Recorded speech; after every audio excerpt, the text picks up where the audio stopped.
hear him.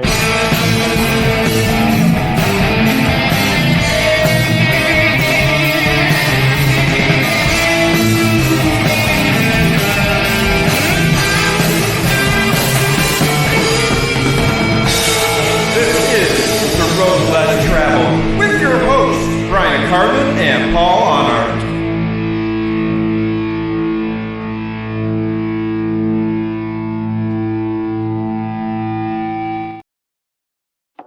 Hey, and welcome to Road Less Traveled 31. Can't believe this is our 31st episode. We're on here tonight with The Brave, an incredibly wonderful band that I have been collecting all their CDs for quite a while now. We've got Malcolm Paris and John Spittle here with us, waiting for Stacy Roberts to get back on. He had some technical difficulties, but as soon as he comes on, we will be happy for him to come right back in. Hey, Bryan, what's going on, buddy? Pretty good. I just shared this so people would see it on all my friends will see it. Okay. So John and Malcolm, welcome. And I think Stacy's ready to come in. Can you guys hear me? We Yep. can. Yes, can hear us. All right, cool. All right, excellent. So I just did introductions. This is Stacy Roberts just joined us, and tell us about the origins of the band. Who's an original member? How you guys got together? Anything you want to share about the beginnings? That would be Stacy and Malcolm. They're the original members.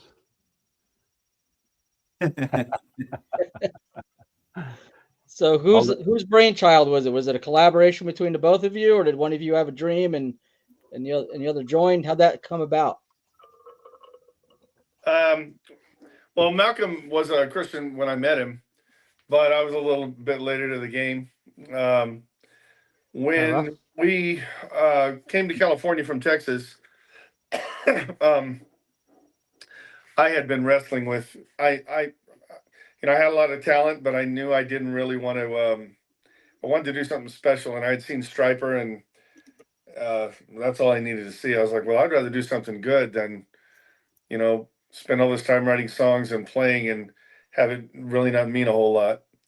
So Malcolm and I were talking one day, and I said, man, we were the hugest Def Leppard and Journey fans in the world, but we just didn't want that. We wanted something that was going to last. So, yeah, I think it was both me and Malcolm at the same time. We just decided we wanted to do Christian rock music, and there was nothing that was going to stop us. So, And I think, if I'm not mistaken, this is your first album? yeah. Okay.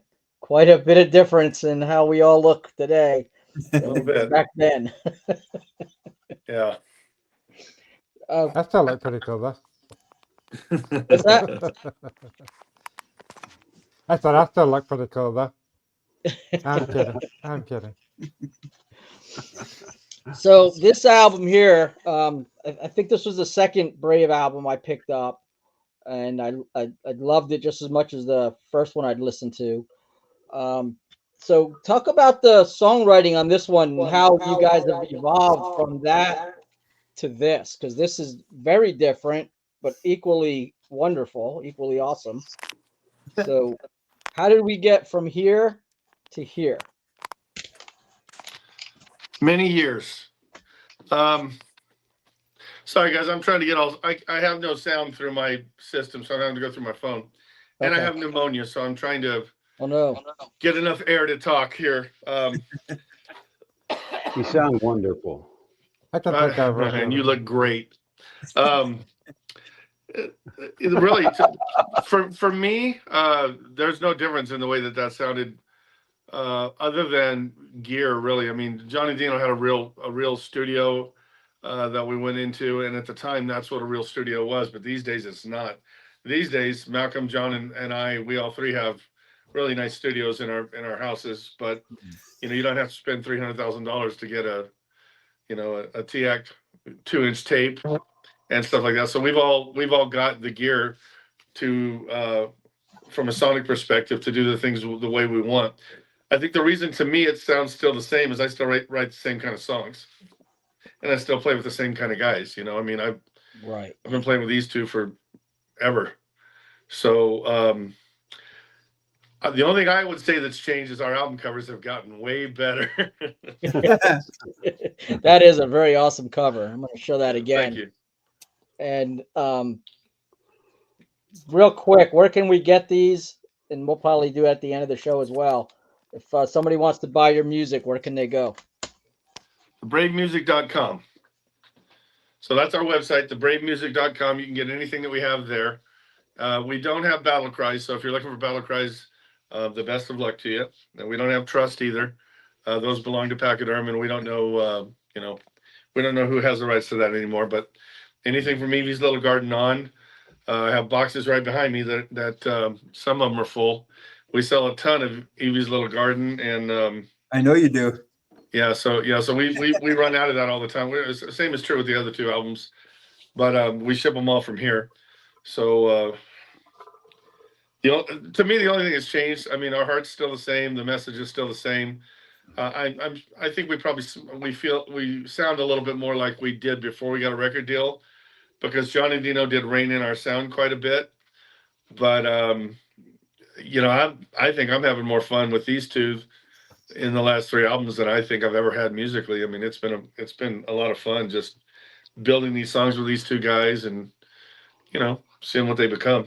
And we all feed off each other. The three of us feed off each other. So there's no record producer telling us what something has to be so that someone somewhere is going to be happy. There's just, and I'm not saying that that's how Johnny Dino were. They were really fun to work with. They were a blast, but they had a certain thing that they wanted, and they put their imprint on every band they worked with, and we were proud to be a part of it. But I learned, as a producer myself, I learned why they did the things they did, and I apply a lot of that now. So there's nothing negative that I would put between the first two albums, with Johnny Dino, and then the last three with us. They kind of gave me the blueprint, and I kind of ran with it, and I'm still running with it. I think all three of us are. Well, there's something to be said for the creativity part, because I'm from We Are Resolute. We have Dale Thompson as our singer. Yeah, we're just love Dale. Yep, same here. Really cool guy to work with. Awesome, very encouraging too.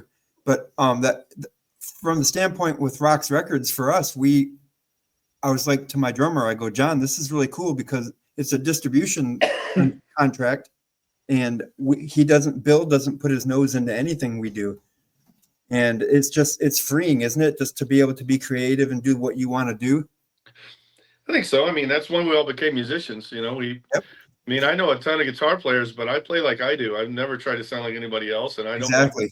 When I'm playing with somebody, I want them to be themselves. It's music's just like a regular language. Malcolm, John, and myself, three different instruments, but when we're on a vibe on a song, if we're doing, Not in Kansas Anymore, we all three have the same vibe coming from three different perspectives, and we're playing off each other. Yep. So I think that's why Dale can bounce around from different projects, is because he's so good at hearing something and putting this is what I do. I'm Dale Thompson. This is what I do, but I can do it with a lot of different hats, Yep. And he's amazing. Whatever that guy does, man, he's so amazing. It's insane. Oh, I'm a big fan. I'm a big fan, by the way. So same here. When he had that ad on Facebook, I was like all over that. I'm sure you were waiting in line. Yep. Well, he liked us. There were other interviews where he turned us down twice because he didn't think he fit our style, but I kept bugging him.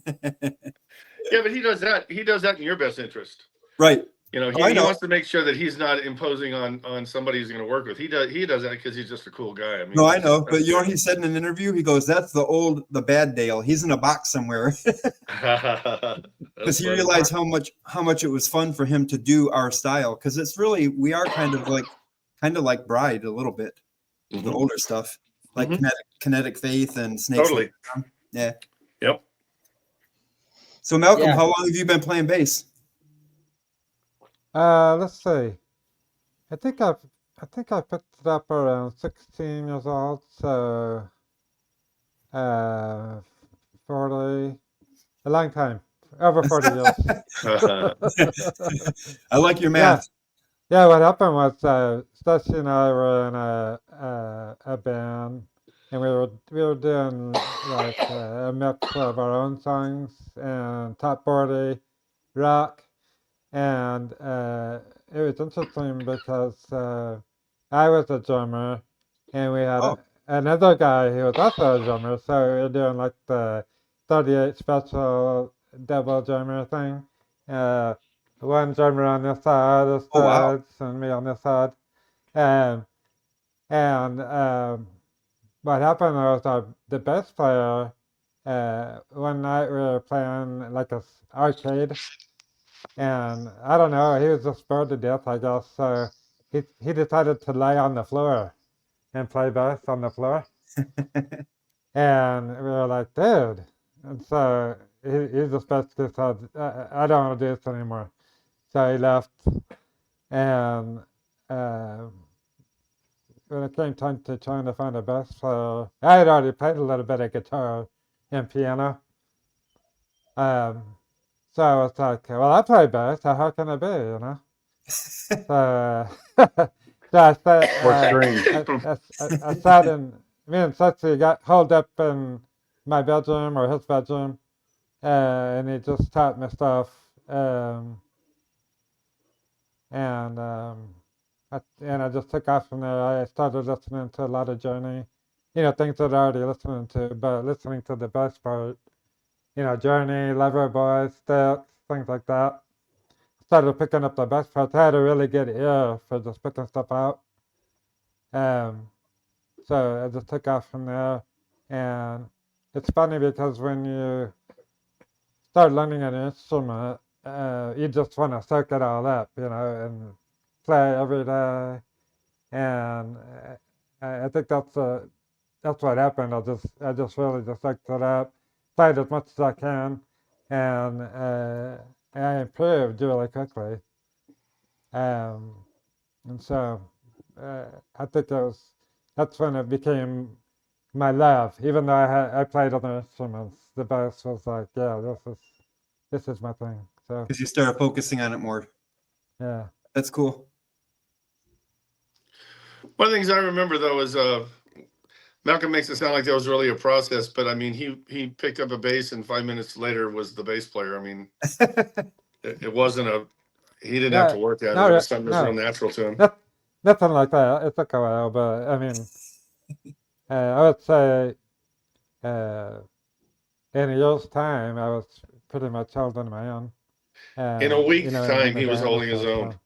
so, yeah. I was there, man. It didn't take long at all. We just never looked back. Yeah, it's funny when Stacy was getting really good at guitar. He was doing a lot of back in those days. He had like I think they were called Starlicks. They're like cassette tapes, Yeah. and they have like a Randy Rhoads cello.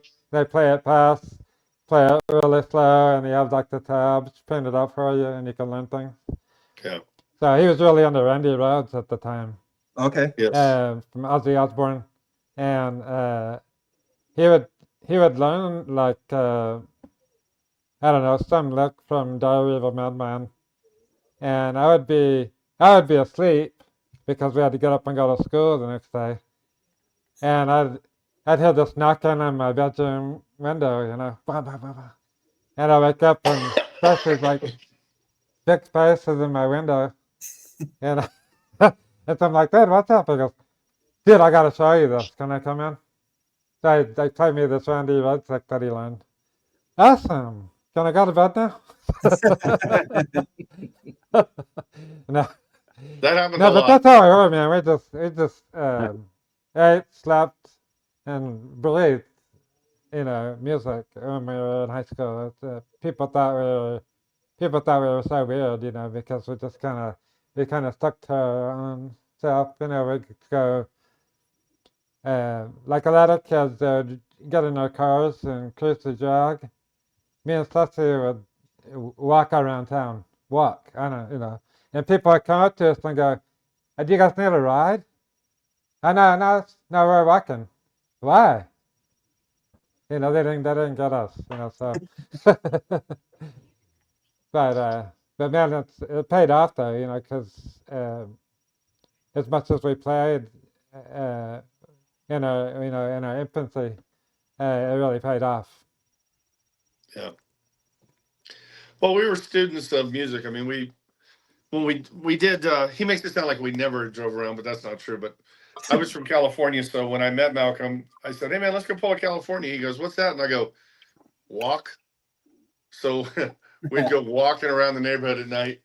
And once he got a car, we were in the car all the time. But the reason we were in the car was listening to whatever came out that week. If it was Def Leppard or Heavy Pettin or Dawkins, Motley Crue, whatever came out, we had this little record store in town, and we'd go buy even if we hadn't heard of the album, if it was new, we bought it just to listen to it, and we would study every lick, every note, and even at 15, 16 years old, my mind, I don't listen to music like most people do. I listen to every single instrument, every lick. Even now, it's a bad.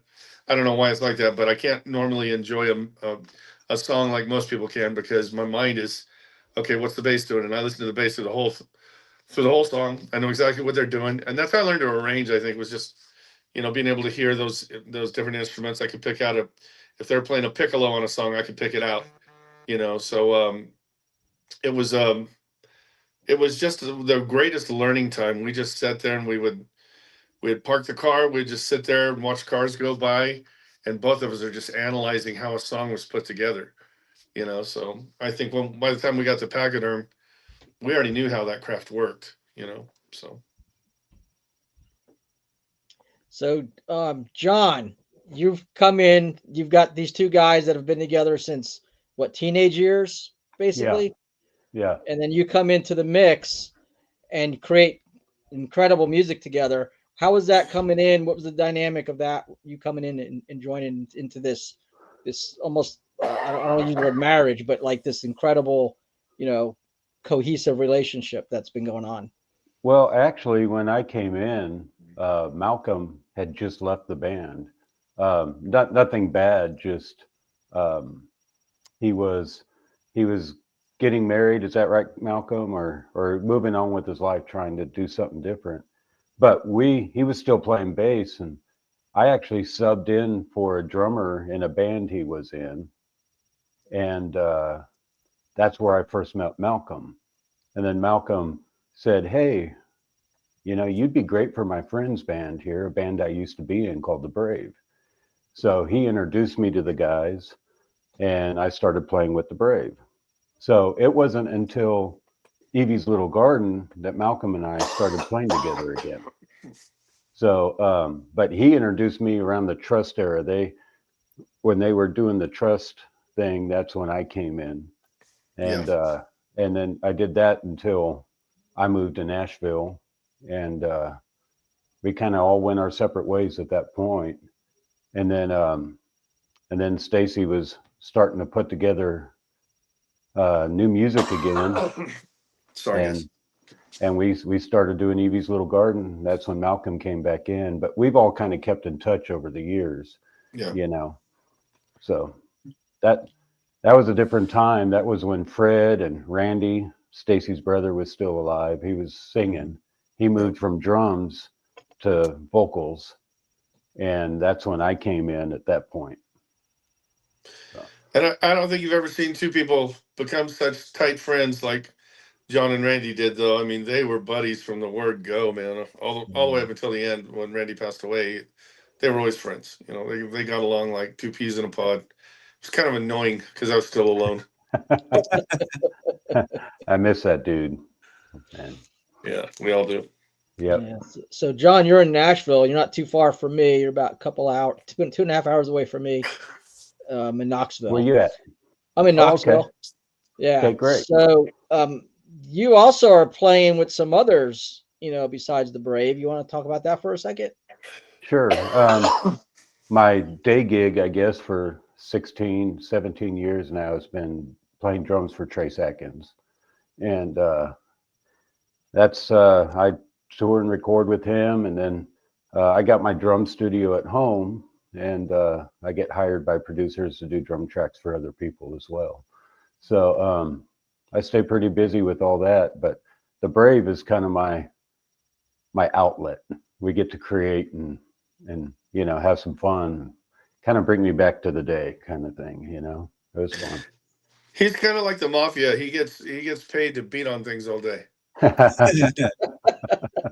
Yeah, I've been fortunate. I do about 120, 130 songs a year out of my little drum studio here. Wow. So, and He's then, also got a really cool podcast with a friend of all of ours who works on our albums as well as Jerry McNeely. They've got a really cool cigar podcast that they do. If you guys want to check it out, it's on YouTube. So I'm sure John can tell you where it's at. yeah, Yeah, share about that a little bit because I noticed that you had that, and I just in case you wanted oh to man. fire up. You ready? Yeah. So through this process, I got to rekindle a friendship with J.R. McNeely. He lives literally 10 minutes from me, and we go to the same cigar shop here in Spring Hill, Tennessee. And so we just decided, man, we want to do a podcast, but I wouldn't want to do one by myself, and he didn't want to do one by himself. So we thought, man, let's do it where we could do music, cigars, that whole kind of thing. So it's called Music and Cigars with John and JR. It's on YouTube.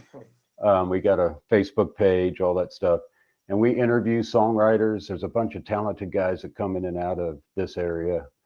So we interview them. We do music. We actually recorded Black Dog by Led Zeppelin in the cigar shop. It's awesome. After hours. And we did Have a Cigar by Pink Floyd. We did that in the cigar shop as well. So it's just a fun outlet for us. You know, we have a good time, meet people, interview people. It's fun. And we've all been to that cigar shop and had cigars together last time we were together, by the way. Yeah, when they came out, we all hung out there. It was really cool. Well, I was outside smoking a cigar with my wife the other night, and I said, "These guys recorded Have a Cigar while smoking cigars." How cool. Right. Yeah. And How cool is that? JR is a talented guy, man. He's a world-class mix engineer, but mixed tons of stuff everybody's heard. But he's also a very talented musician and singer, and the most humble guy you'll ever meet. You try and tell him he's great, and he'll argue with you. So he's one of those guys that I think I'm an accomplished guitar player, but I had to work really hard to get there. When I was first learning guitar, I took there was no tablature. I remember when the first tablature came out, and I've met a couple guys like JR in my life that looks like they just sat down, picked up a guitar, and knew how to do it without even having to know what key they were in. He's just one of those guys that very, very natural, great feel. You'll hear him talk about David Gilmour, then you'll hear him play David Gilmour and go, "What's so big about David Gilmour? You do it. You're sitting in a cigar shop right here doing it, Yeah, it makes me want to beat him up. Amazing musician. Very, very, very good. All the guys that he loves Elliot Easton from the Cars, and I'm like, I want to choke you right now. So he can do all that stuff without even trying. It's talented guy. But it's refreshing to see a guy with that kind of talent and that level of skill. But he's so laid back. He could care less. I mean, he loves doing it. I think the older I've got, I'm kind of like that. Most people that know me don't even know that I play guitar because I don't talk about it. I just come home and play guitar. But this guy he's a wealth of talent. I mean, he's such an integral part of us that it's amazing that we don't just call ourselves a four-piece, So he plays on. I mean, if he's into that, So does he play in the studio with you guys? Does he contribute? No, all he does is mix our stuff. I mean, Stacy, when it's all done, our process is Stacy gets the basic idea of the song down, sends it to me, I put drums on it, and then sends it to Malcolm. Malcolm puts bass on it, and then we send all the files to JR, and he mixes them and puts it all together. But he does kind of wear a co-producer's hat.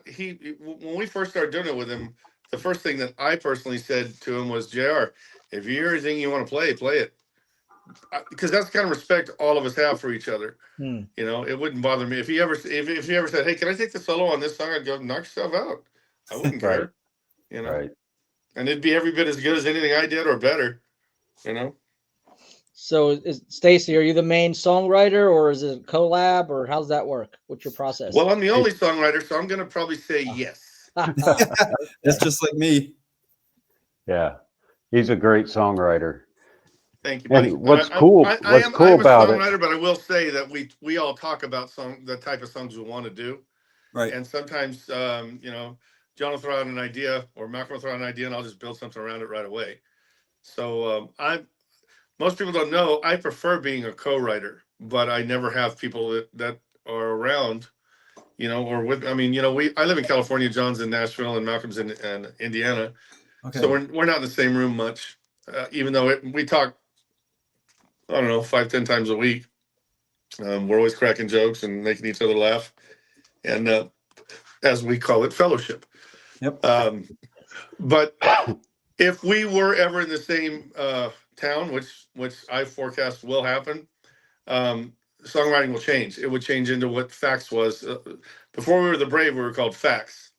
And the way we wrote songs is I'd have the idea of a song and we'd sit on with the band and dig into it and see what we all came up with. That's how it would be. If I was with John, I know, and same with Malcolm, if we were in the same room, I'd throw out a riff and we'd just see where it goes. It's not about who writes Yeah. anything. It's just about, hey, what are we going to show the world today? It's what well, we're going to share with people. one cool thing, the song Undertaker, that's on Gravedigger. He told me, man, if you hear of anything that's a style you want, that you want me to write, just say what it is. So I said, Dogman by King's X. I'm a huge King's X fan. Same here. So next thing I know, he goes, gotcha. Next thing I know, he's sending me Undertaker, and I was just like, it was like 2 days later. And I said, I think I got it. He was, what John was looking for was the groove. right. And I go, oh, okay. Right. So a vibe like The that. groove and the riff. The groove and the riff. And it came together pretty quick. But I have a suspicion we could probably do that all day long if we were together. It's just the miles are hard. Fear Not struggles with this. I think any band that's in multiple states, it's tough. They don't really have the technology up right now where the three of us could be in a room like audio wise like this. We could all, the five of us can talk. But when you add instruments to it, Bry's only going to be able to hear himself. He'll hear a delayed me. I'm going to hear a delayed Bry. That's going to turn into, hey, I want to hang myself by a cable right now because everything's off. Well, we It'll did get that. there. It's We just not there tried yet. that. And there's people that are trying. There's a couple we've tried anything that's out there, but we were going to play Immortal Fest a couple years ago, but rehearsing was a nightmare because we couldn't get it to sync right, Yeah. So hopefully it'll get to that point at some point, Are you guys able to tour and do any shows live anywhere? No.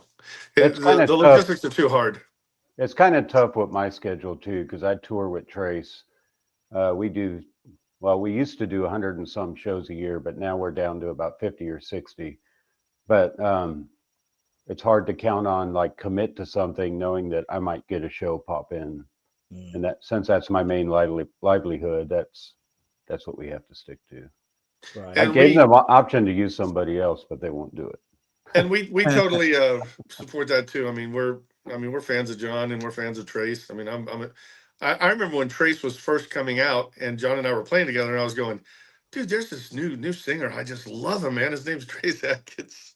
I didn't know John was going to go and get the gig, but me and Malcolm are from Texas, so we're big country music fans too, and we can play that just as effortlessly as we do rock. But Trace has always been one of my favorite singers. I mean, George Strait, Trace Atkins, I love him, and John's blessed me and Malcolm both with backstage passes, so we've got to be up close and personal and check it out. But it's just as good live as it is on record, That's awesome. Hey, I want to check the comments real quick. We got some people chiming in. We got Sarah said, "Let's go. Happy Sunday, everybody." And prayers up she's praying for you, Stacy, for your pneumonia. Thank you. Larry Worley says he loves it. And hello, guys. Hey, Larry. Great to have you on with us. Love Larry Worley. Yeah. He's the man. He's my bro. Immortal just blew me away. Leah's on. Hello, Leah.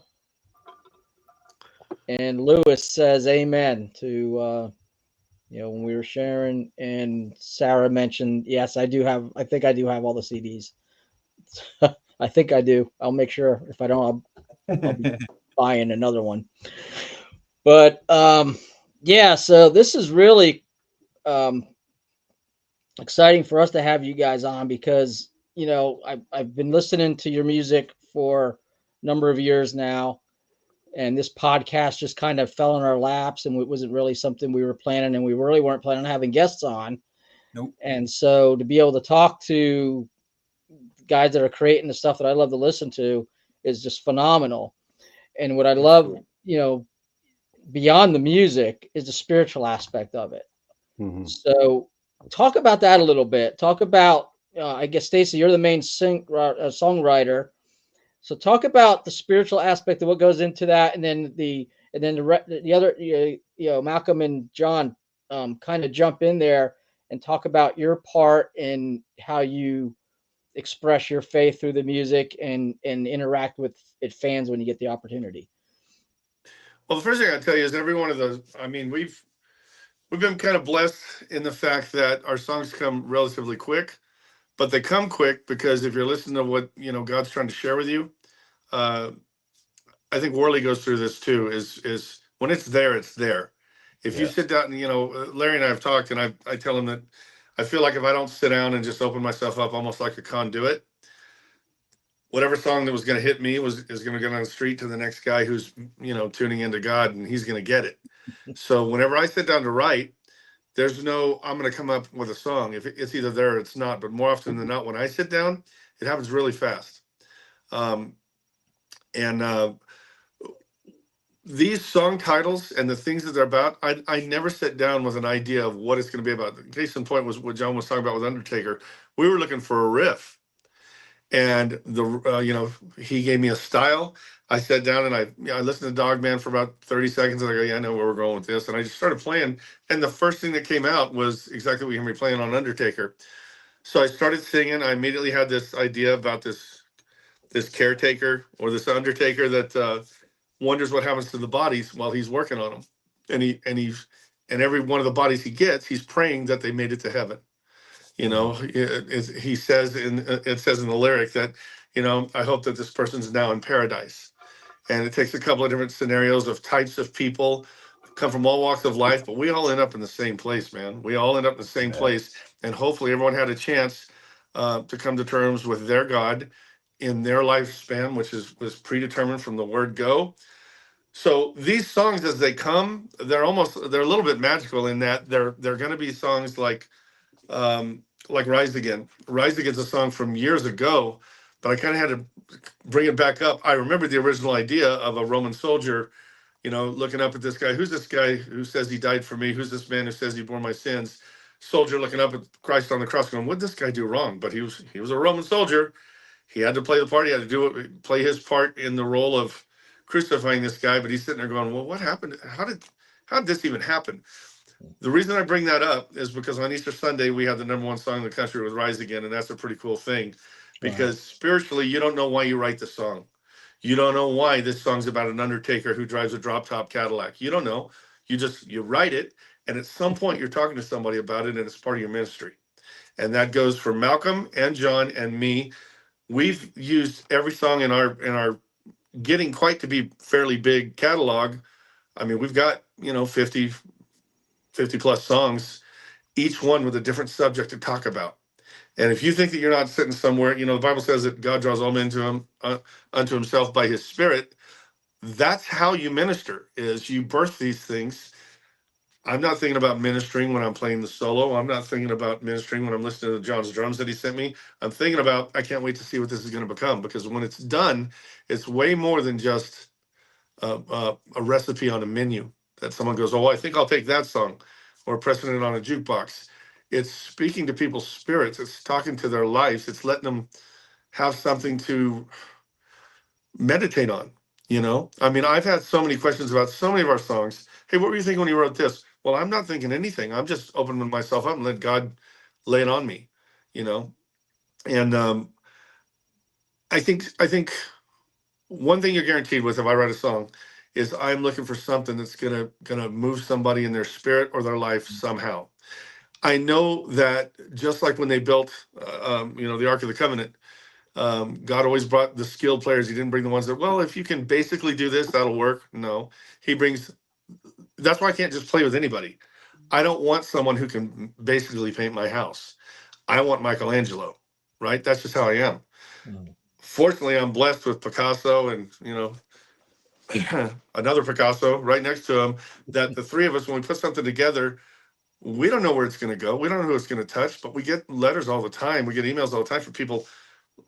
I mean, when the war was going on in Ukraine, still is, there's a lot of times where we're laughing going, who we get, demographics of our songs and where they're being played every week from Apple and from Spotify.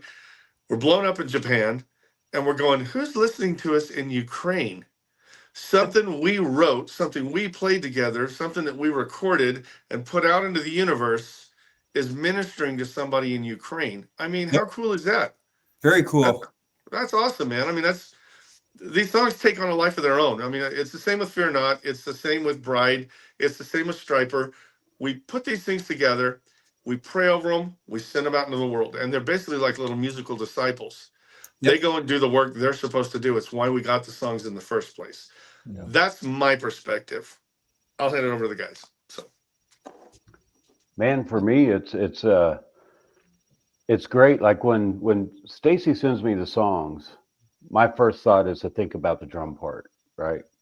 I mean, as a musician, that's what I think about. But as I'm listening to the song, the words are hitting me, and the message is hitting me. But it really isn't until, for me, until after we get it back from JR that I hear the whole thing put together. And in my opinion, God puts it together. And when I hear that, I'm like, wow, I didn't realize my small little part played in that message of that song. Because that's when I sit and listen to the words of the song and listen to the whole completed project. And it's amazing. It's opened up doors for me, like I've become a part of at the cigar shop I mentioned. On Tuesday mornings, we have a Bible study called Three Taverns. And we get together at 7 in the morning on Tuesday mornings and have a Bible study and have a cigar. And sometimes some of the guys a couple of the guys have brought up some of the Brave songs. And it blows me away how just doing this has affected other areas of my life, you Yeah. know. And up until the Brave got back together, I was struggling. I was struggling with some of that faith stuff, not faith within myself, but like, how are you going to use me?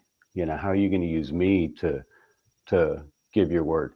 So through the Brave, it's given me that ability to, even though Stacy's getting the lyrics and Stacy's getting the thing, I get to be a part of that. He's using me as a part of that. And then it's bled over into other things in my life that has helped me spread that word of, because we're all just normal guys. We're just normal guys. I'm not a pastor. I'm not a biblical genius or anything like that. We're just normal guys going through life trying to figure things out. But at the same time, this gives the ability to open the door for conversation for other things Definitely. that never did that before. I've never had that anyway until this. So Yeah, well, I'm a pastor. I'm still just a regular guy trying to figure stuff out. So sure. the title doesn't help. Yeah. You're a regular guy. I Yeah, like I'm a my regular cigars. We like cigars. We like normal things, but Yeah, exactly. like my Tuesday morning thing, we have cigars and we have a Bible study. We have guys sharing stories about their life and struggles, and we all rally around and pray for them and do those things. And We're when we just were at that cigar rock and shop, rollers it was loving life. bizarre because you walk in and you feel like a part of something like in 10 seconds. Like everybody knows you. I mean, I was wet Right. off the plane from California, and we sat down. You would have thought I showed up there every day that John did, because everybody's Yeah. just so laid back and just personable. You Well, never the know where name you're of going the to mission, find these little blessings. right. And the name of the cigar shop is The Mission. Yeah. So, and that was based off of a mission they did for an orphanage in Mexico, Wow. to help give kids a better life and all that stuff. And they had the opportunity to buy the cigar shop, and their purpose for the cigar shop, they set up all their chairs in circles so people could sit around and talk. And they openly preach the gospel and talk about that stuff right there. Totally. So it's just amazing how the Brave and that and other things in my life has opened that door that I've never had before, you know. So You're basically describing what the Bible talks about as we're all part of the body of Christ, Yeah. sure. and we Yeah. need each other. So, like the Brave without the drums, that'd be pretty lame. Right. Right. Right. That'd be way And, lame. and I firmly believe God will find you where you are. Yep. Yeah. So if that means you're in a cigar shop, Mhm. you know, having a little bourbon, smoking a cigar, he's going to find you where you are. And there's no shame in that, you know, and the lack of better words, the Christian world could become very judgmental, you know. Oh yeah. But at the same time, man, God associated him with himself, with Jesus associated him with all the sinners, all the stuff. That's right. But so those doors, rock and roll, you know, all the Brave stuff, reaches out to those people going through those things, you know. Definitely. So, and same with the cigars or whatever your ministry may be, Mhm. you know, go out and do it 100%. Don't hide, you know, shine that light, do it, you know. You know, and that's what really excites me because, you know, there's going to be people that'll be in that cigar shop that might not go to a regular traditional church or Mm-hmm. or hear the gospel somewhere else. Right. And we are designed by God how we are. Yeah. We're not traditional. We're, Right. you know, doing things that are not church norms. Right. But God's using us to do cool things to reach out to people in places that the gospel might not get to if everybody decided we're going to be a clone of the local church and Sure. all look alike and talk alike and dress alike. Right. And you know that would cut out a lot of people. So that hearing that you guys have a cigar ministry, just road It's trip fun, for man. me. I'm gonna be there one day because I'm not that far Yeah. away. Come on down. Let's do So it. So it goes back to, you know, a fisherman doesn't clean the fish before he catches them, right? He exactly. cleans them after. And Mhm. just like God, you know, he wants to draw you into the fold, and he gets you as you are, and then he works on your soul. He works on you as a person, you know. So it's the same concept.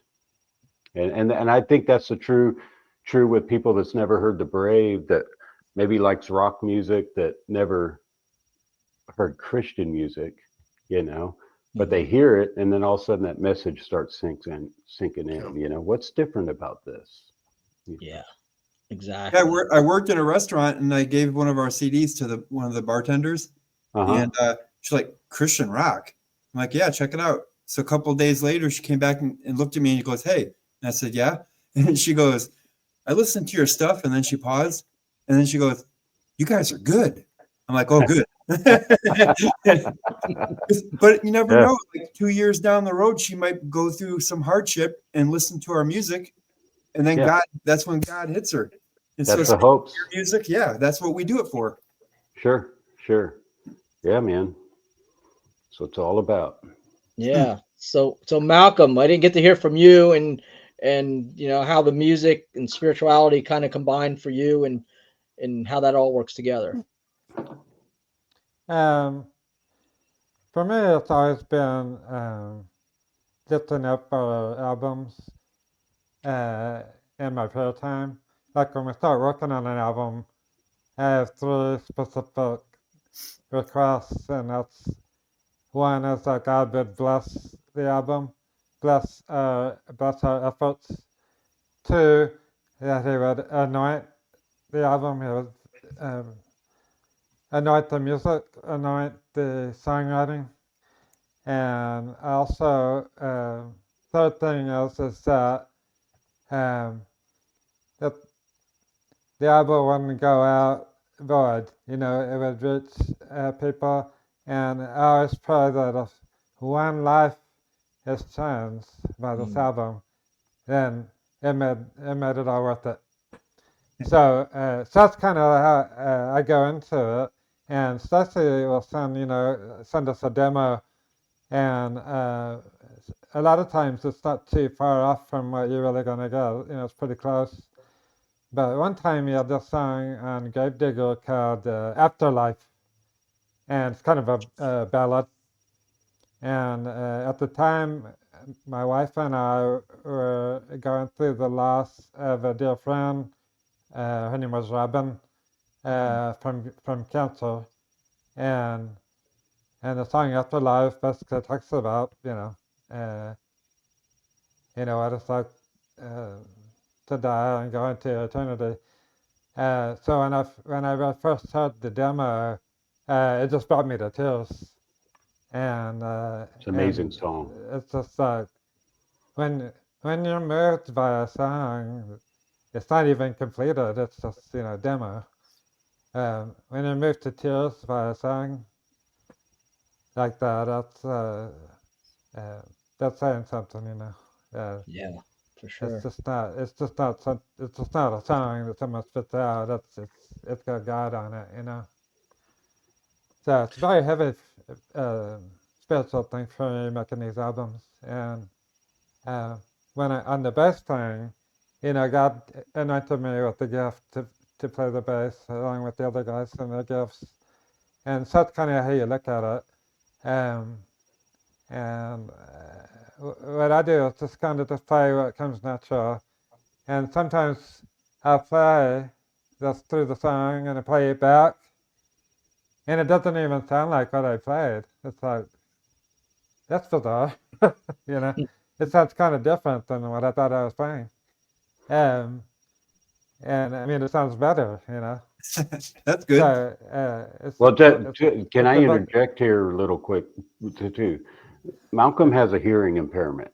He's like legally deaf in one ear and all that stuff. And for him to be able to just play the bass and do what he does on these records is amazing. I mean, God's got his hand on him. I mean, honestly, like we hear Stacy and I will get the bass track back and we're just like, how does this guy do that? I mean, the guy can't. True. If we're standing next to each other, he has to be able to read my lips to be able to hear what I'm saying. But yet when he gets a track, he's locked with that kick drum, the bass, and it blows me away. It absolutely blows me away that he has that ability to do that. And you got to understand that when we started on EVs, he didn't know if he could. Right. But John and I only remembered how good he was.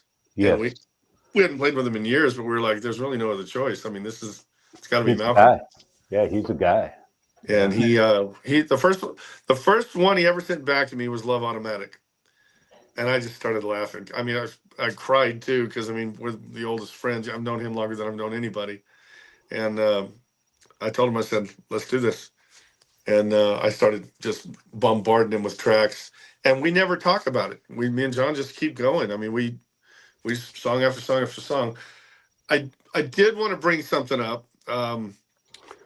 Usually at this point of the life cycle of like Carnival of Sins, we're already almost finished with our next album. We work really, really fast. The three of us work really fast together. But I kind of had to take a year off because I'm working on another project right now. It's not a musical project. It's something else in my life that I'm working on that I have to get done this year. But I will because people keep asking me, well, when's the next album going to come out? To which I say, well, why don't you just keep enjoying the one we have now? And then, we'll worry about that. We'll probably start towards the end of the year or beginning of next year, and we'll knock it out in 3 months. And this time next year, there'll probably be another album out from us. So, and it'll be the same process. Me and John doing our thing, and then watching Malcolm do his thing. Going, how does that guy do that? I don't know. I don't get it. Yeah, I don't get it. Gifted, man. Yeah. Blessed. Yep. So Malcolm, you're the person that other people that say I can't, or like this is keeping me from you're the person that no, nothing can stop you. If God puts you to do something, you're going to do it. Yeah, man. Whether there's an Yeah. impairment, whether there's a blockage, or whether there's a obstacle in the way, God overcomes that, and you're a perfect example of that. That's amazing that God's using you that way. So, Yeah. what an People used to come up to inspiration me. you are. Yeah. People used to come up to me in church. I played bass and piano at church. And they were aware of my hearing loss. And they come up to me after church and go, okay, clear something up for me. How on earth do you do that? And I'm like, it's God, man. I don't know. I mean, it's like I tell you. I mean, I used to, during the communion time, some of the piano players in church would take turns just, doing something on the piano. And so, it would be my turn. And what I would do is I didn't really have anything set in stone to play. I would just swing it, just play whatever was on my heart at the time, and just go with the flow. The pastor kind of looks at you, and it's time to cut it off.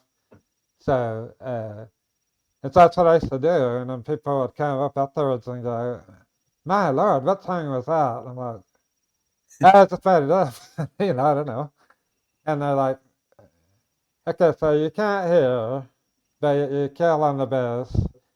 I mean, and then you get up there and you play beautiful songs like that on the piano, just on the fly.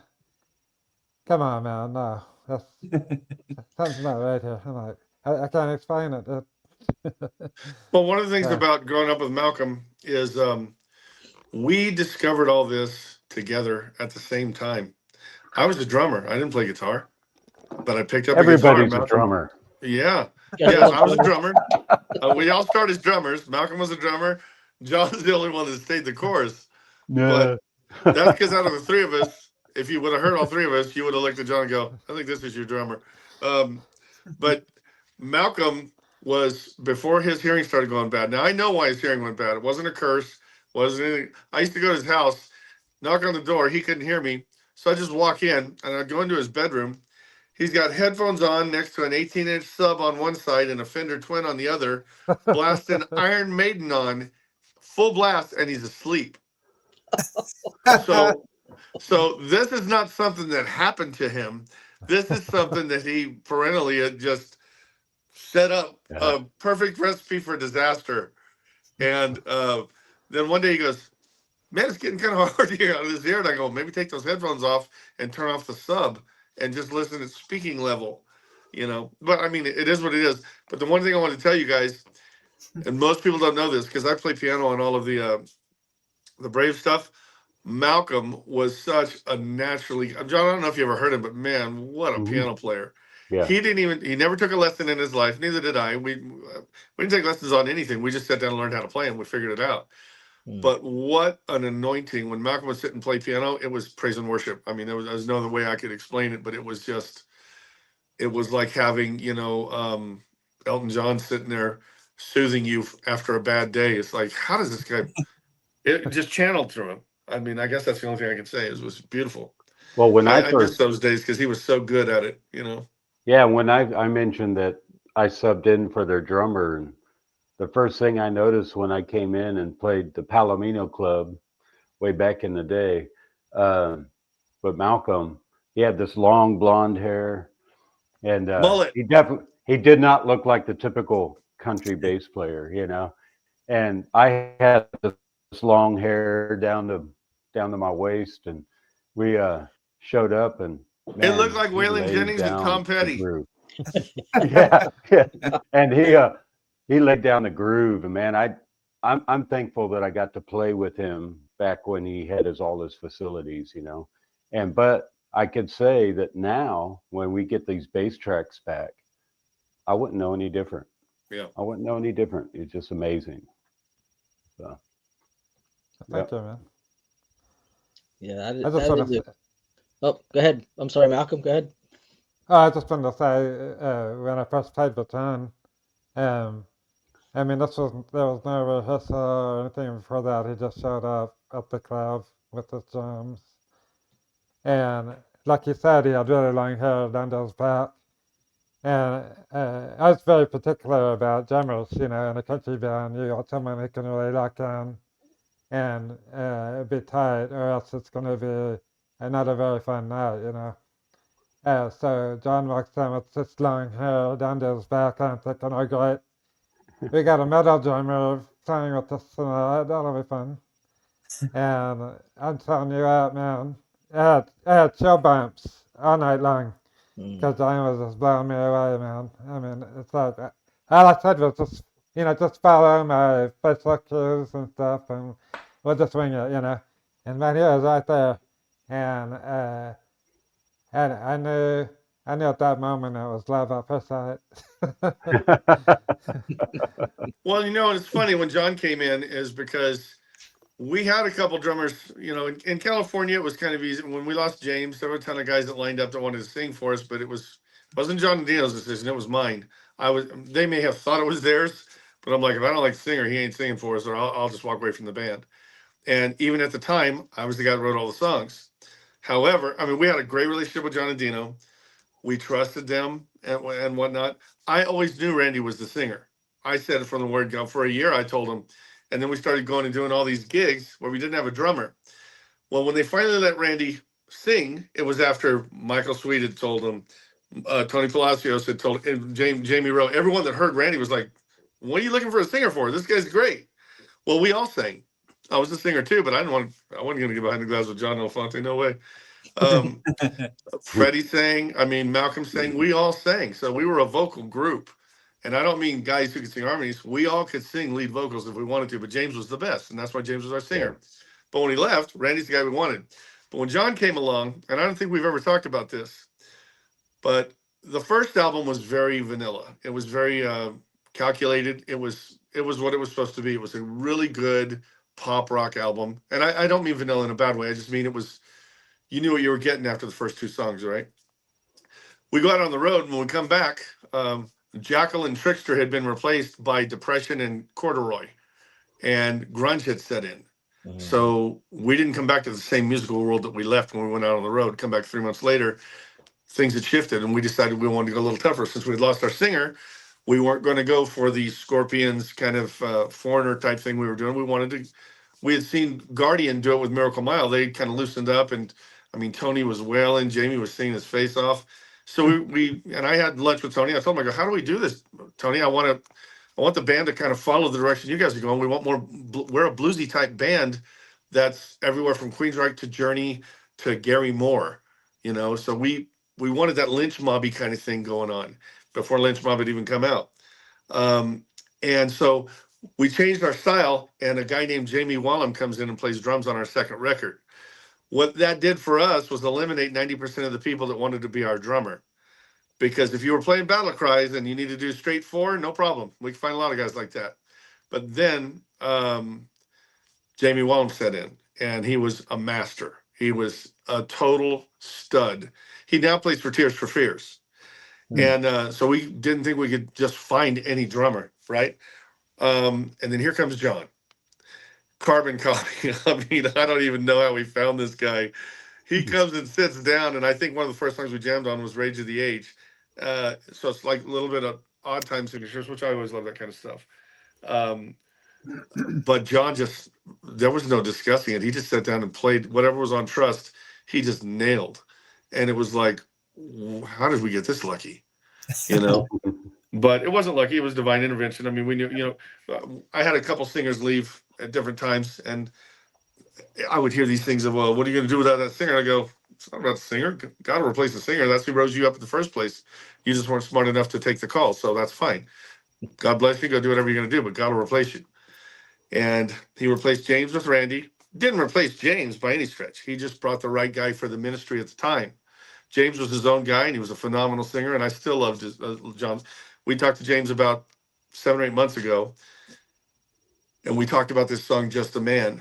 He said, it's, that's a song I wrote. And he had told me, he goes, I just want you to know it's one of the best songs I've ever sang on. And I told him, and I just want you to know you're the only man that could have sang on it, because I mean, it was so anointed what he's saying. And in that same anointing, when John walked in and played Rage of the Age, we went through and we played Tomorrow and we played The River. Me and Randy just looking at each other going, what do we have here? Right. I mean, it was all the bases were covered. And I mean, what a blessing. We're still playing together. It's awesome. Yeah. It's fun. And I don't think anybody could have stepped into those shoes. Jamie Wellham he still is. He's just like John. I mean, these guys are masters of their craft. And to know that they both still love Jesus, I think that's pretty amazing, Yeah. Yep. Well, unfortunately, our hour has flown by as it normally does. I'm going to rebrand this show as the fastest hour on the I was internet. gonna say, I thought it would be like quarter till right now. Yeah. So it just goes. But this has been fantastic, guys. Thebrave.com. Is that where we can get your music? The Brave Music. Thebravemusic.com. Yeah. All right. So if you want to get the albums, if you want to check out the band and the bios and all the information, dig deep, go to thebravemusic.com. Check these guys out. You will not be disappointed. Regular rotation for me. Love all the albums. And it's just been really cool having you guys on, talk about the music and the ministry. And does anybody have anything they want to shout out before we go? Any last parting words, Bryan, guys? I just want to say thanks for having us on, guys. And thanks for Yeah. not asking the same questions we get asked everywhere else. Where's James? What was it like to work with John and Dino? I mean, thanks for just hanging with us. It was cool. Yeah. That's what we do, and it seems to be working. So we're going to keep doing it. Appreciate it.